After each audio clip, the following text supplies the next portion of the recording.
It's interesting the Alberta approach to now that we've talked about crime, let's talk about recovery, addictions.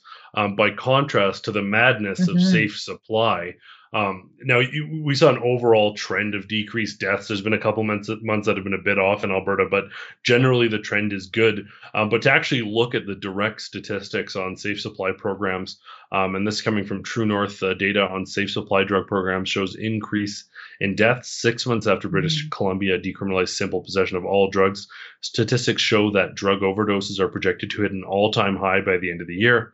Despite this data release, Toronto is still moving towards decriminalizing possession of all drugs as well, according to the Toronto Yeah. Sun.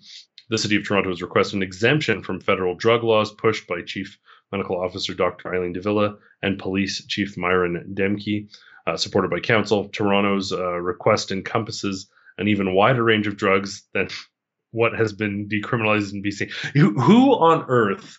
I'm sorry, but this is just malarkey. And to you, I'm white hot angry about this.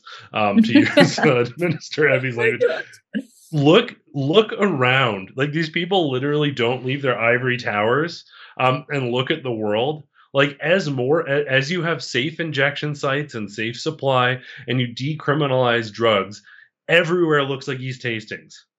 Like Hmm.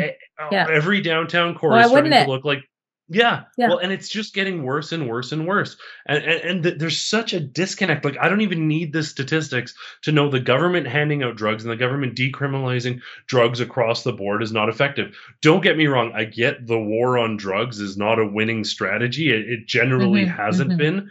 But this is a tacit endorsement saying that it's fine. It's just fine. Just go for it.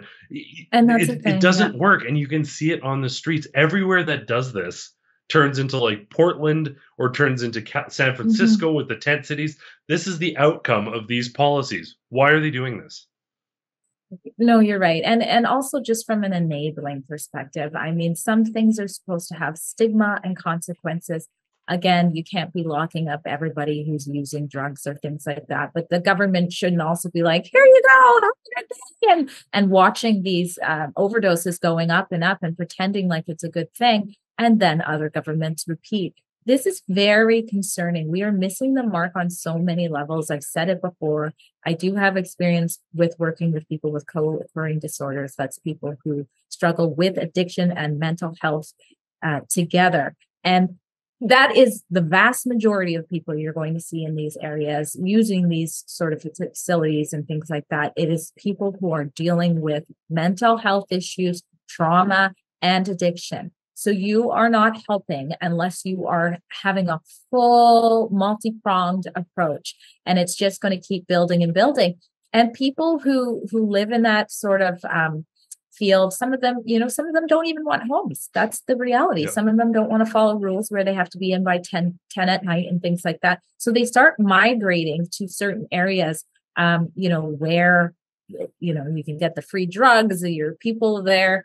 And like I've said before, you also don't stop using. Like you don't stop using just because you're getting something clean over here. We saw an example of that with the man who tried to open up or did open up in Vancouver. He Yeah. opened up sort of like a instant, hey, buy your drugs here. He's like, if the government's doing it, why can't I? And he wanted to do clean drugs. And then sadly, he himself overdosed as well. Yeah. So let's stop ignoring this. If we really want to help save lives, we need a different approach. Well, I know Minister Mike Ellis here in Alberta, he pointed out that those clean drugs are worth more and cost more. So they'll take Mhm. them from the government, sell them to like kids from universities whose bank accounts are doing just fine because they're safe, and then they'll buy cheap drugs in their drug of preference anyways. So you're effectively That's just the key, providing the more. drug Yeah, of preference. yeah, If you're going to yeah, give them a exactly. drug that isn't the high that they need, they're going to take it. And they're Yeah, very resourceful. They are some of the money, like it is impressive. If you talk to some people who are homeless and their life is just about drugs, and you oh yeah, ask them how much money they make to keep up with their yeah, habit, it's like well over 100,000 a year, some of them. yeah. It's wild. Yeah, They're very resourceful. So if you're going to give free drugs and it's not their drug of choice, they're not going to waste that opportunity. exactly, It's exactly. ridiculous. The wellness company's Spike Support Formula is an all-natural supplement to help the people experiencing effects from COVID and the you-know-what. Go to twccanada.health/rebel today.